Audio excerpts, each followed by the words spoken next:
say a couple words before we jump into this. Project, as my wife is telling me.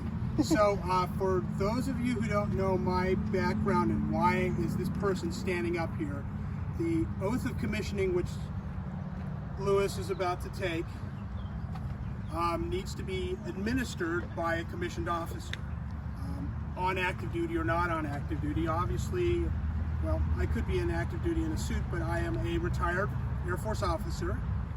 Was on active duty for 19 years, preceded by 10 years in the Marine Corps Reserve, so Marines, gone.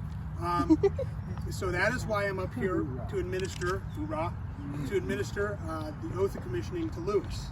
So the ceremony for the most part today, the oath of commissioning, I would say that in our world, in our society today, you rarely see an oath being taken. Oddly enough, well, not oddly enough, interestingly enough, Boy Scouts take a scout oath, and Lewis and my son Jared were both scouts in the same troop. Jury duty, you take an oath. If you enter the federal service, you take an oath. When you enter the military, either as an enlisted or an officer, you take either an oath of enlistment or oath of commissioning. So, you know, let's do the math. In 1994, I took an oath of commissioning when I commissioned on active duty in the Air Force. So today, that's basically what we're doing with Lou, administering the oath of commissioning. As part of this oath, interestingly enough, has been required since the Continental Army was stood up in 1775.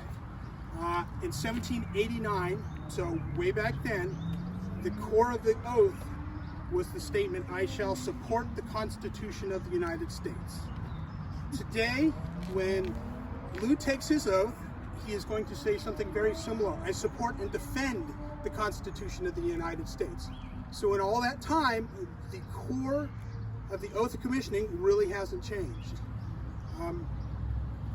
So what does this mean?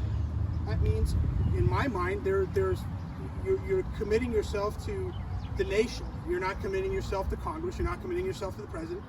In this particular, he will have also a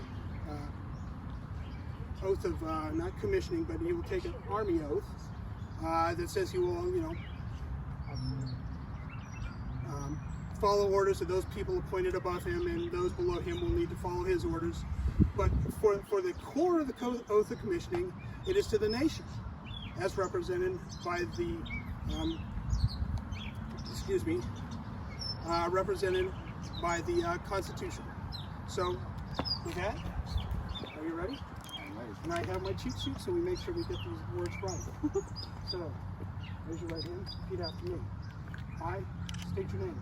I, Louis Anthony Hatcher, Having been appointed an officer having been appointed an officer in the Army of the United States in the Army of the United States in the grade of second lieutenant, in the grade of second lieutenant, do swear do to support and defend the Constitution to support and defend the Constitution against all enemies, foreign and domestic, that that I take this obligation freely I take this obligation freely without any mental reservation or or purpose of evasion, and that I will well and faithfully discharge the office of which I'm about the office of which I'm about to enter. to enter. So help me God. So help me God. Congratulations, Second Lieutenant.